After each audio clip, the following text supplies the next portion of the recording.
Hello, YouTubers. Joe Kersey here on Saturday, October 5th, 2013 at 4:30 in the afternoon Eastern Time.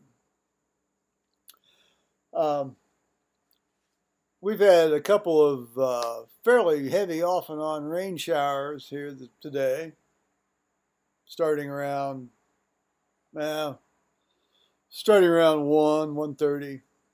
The last one just ended here about, half hour ago. I think that was the third one. Now, before the rain started, though, I was able to go out and burn a little trash on. We have one of these little backyard, well, back porch, backyard fireplaces uh, well, it's on its last legs. I think I'll have to replace the thing here next year. It's had a good run. It's had about 8 or 9 years of use, uh, and they've come down in price. I mean, I saw one the other day in one of these big box stores for somewhere somewhere around 140 bucks, and it was nicer than the one I have now. So I think I think I paid about $140 for the one I have now. Uh, well, 9 years ago, I guess. So burnt some trash. Got to use my new lighter.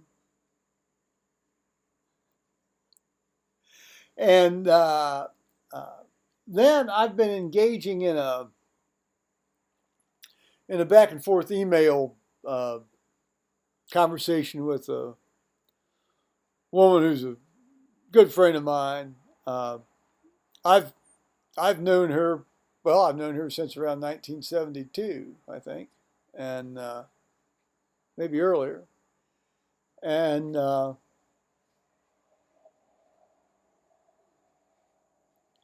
she was she was very helpful to me when I was moving back to Columbus from Fort Wayne, Indiana. So we've kept in touch over the years, and so we were just tossing emails back and forth in a kind of a fun way about about a relative of hers that had changed his name, and uh, then some other things. I mean, you get chatting and things come up and that sort of thing. So that was kind of fun, and Paul just got home. Uh, it looks like he's brought food. Yeah. Gala. Perhaps he'll join us here later on with a story from the hotel. But before he does or does not do that, I'll tell you a story about what happened to me today. And oh my word, it's a capacious haul he's brought in.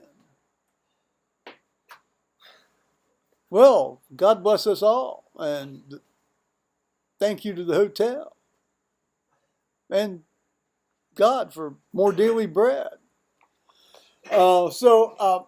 What happened today was, and this was about 1 o'clock, uh, before any of the rain started, I guess. Um, well, yeah, it was before the rain started because what passes for our front porch was dry. And I'm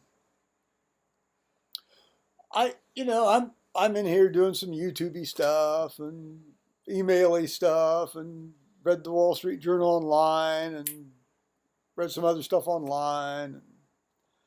Uh, and the doorbell rings. Well, first of all, that's interesting because the doorbell, oftentimes it's sort of a 50-50 shot with the doorbell. You hit the doorbell, half the time it rings, half the time it doesn't ring.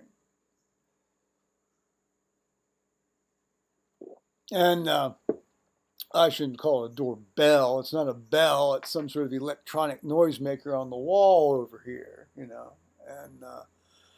uh, it's got this it's got this really sort of sick-looking light attached to a transformer off of a light fixture in the basement, and it gets very hot. I've always been afraid that thing's going to set the house on fire sometime. I've always been about like 2 seconds away from cutting that thing out. Well, anyway, so the doorbell rang, and well, actually, I don't know who it was, because, I got up and I went over and I looked out the little peephole. I call that God's peephole. I think I may have showed it to you, but I might show it to you again, not today. A thing I had taped out of the newspaper. Well, it was actually out of the Weekly World News that you can find in the, well, I don't know if you can find it now, but you used to be able to find it, in the checkout lanes at grocery stores that would talk about, aliens attacking and, nuclear submarines in Lake Michigan and that sort of thing. And they had this thing about the ozone hole over the Antarctic, and it was talking about the ozone hole over the Antarctic as God's peephole, which I thought was great. So I immediately cut that thing out and taped it next to my peephole out by my front door, because I like to have fun with that kind of stuff. And so anyway, I looked out God's peephole, and I didn't see anything. And well, it's hard for me to see out that thing anyway. So I sort of pulled the curtain aside out and looked out the front window, and I saw this guy, scampering just out of sight. And then I looked through the peephole again, and he was going around, not the far corner of the house, but he's going around the corner of the house that would hide me from seeing him go up to the garage. So I step out on the porch. I had considered whether I should take out a piece of hardware with me, but I elected not to. And so there's a pickup truck down in this little turnaround area that I think you've probably, anybody who's watched my videos sees that there's this little turnaround area there in front of our pole barn. And there's a guy leaning out the window, and he's pointing up, and he's saying, Jim, he's there. And so he hollers and waves to Jim, but there he is was the quote. There he is. So Jim comes over and shakes my hand, and he's waving in his hand a half full big gulp plastic container full of water. He says they needed some water for the radiator, and wanted to ask if it was okay to have some. All right, well, if that's a legitimate request, that's fine. Now, of course, this raises some questions, so I'll read you the rest of my memorandum that I wrote to myself on this little thing after the fact. So Jim comes over, shakes my hand, waves a half full big gulp size cup of water, and says they needed some water for their radiator and wanted to ask if it was okay to have some. I replied, sure. Now, he then engaged me in a brief colloquy about, me needing some tree work and how they do tree work. More of that anon. And so after this, he goes down to the truck. He didn't get more water. He went right down to the truck. He got in and they take off. So I got thinking, well, had they filled up the radiator, before they rang the bell? The hood was down when I stepped out there. I mean, they didn't have the hood up like they had been filling up this hot radiator, this overheated radiator. Now, admittedly, maybe they didn't have to have the cap off the actual radiator. Maybe they've got one of these little reservoir tanks, and so that wouldn't be all that problematic necessarily to put water in it. But you know, you've got to get that thing way down before that becomes an issue.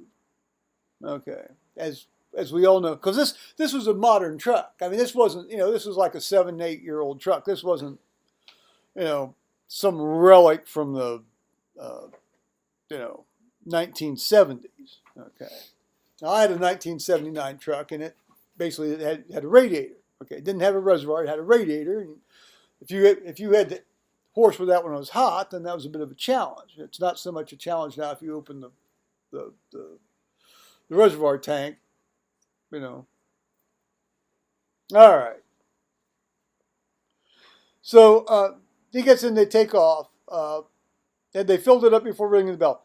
I looked moments later, so I decided, so I thought, well, let's just check this outside faucet and see if it's dripping, because you can usually tell if somebody's been running water from the faucet. And indeed, somebody had indeed been running water from the faucet. Now, what surprised me was that essentially, if you turn on either of the two outside faucets on this house, or indeed run any water at all in the house, particularly the toilets, but I'll confine my remarks to either of the two outside toilets or outside faucets.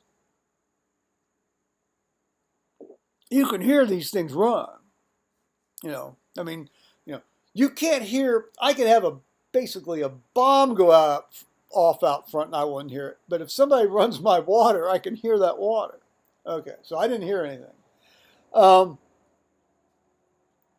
the faucet was dripping. The truck had a cap on it, and it looked in fairly good condition, and was a model of the last 7 years or so. Now, an interesting thing about this guy's demeanor was, he was courteous enough, and there were no visible sort of prison-type tattoos, on his arms or, well, he had long pants on, so I don't know what he had on his legs. He didn't have anything on his neck. He had a white T-shirt on over a fairly prominent gut. He was about my height, and he did shake my hand. Didn't introduce himself, but it wasn't like they had like snake tattoos, cascading up over a shaved head or that kind of nonsense. So. Said he also did tree work and had noticed I needed some done.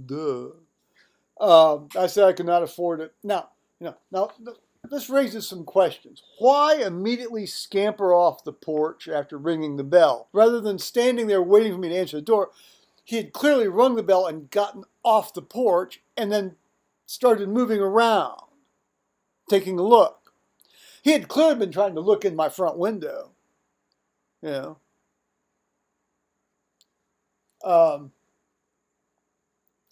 If they had filled up the truck, how long were they out there before checking to see if anyone was actually home? And if there were legitimate tree folks, how come no business card or an offer to write down their name and a phone number and that sort of thing?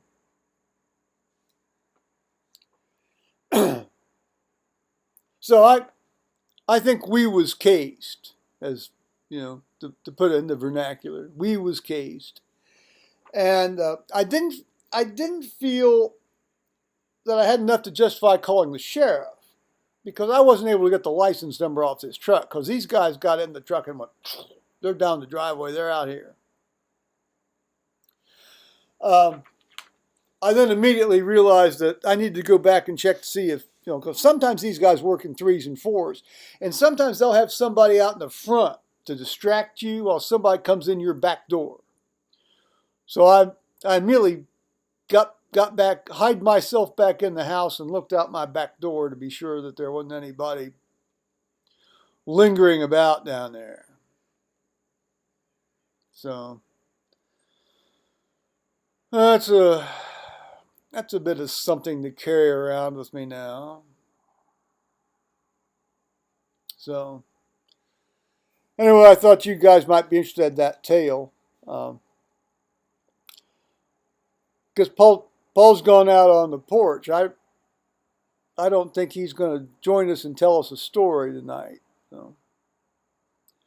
So off to church in the morning, and that's been about it for today. So bye-bye, YouTubers.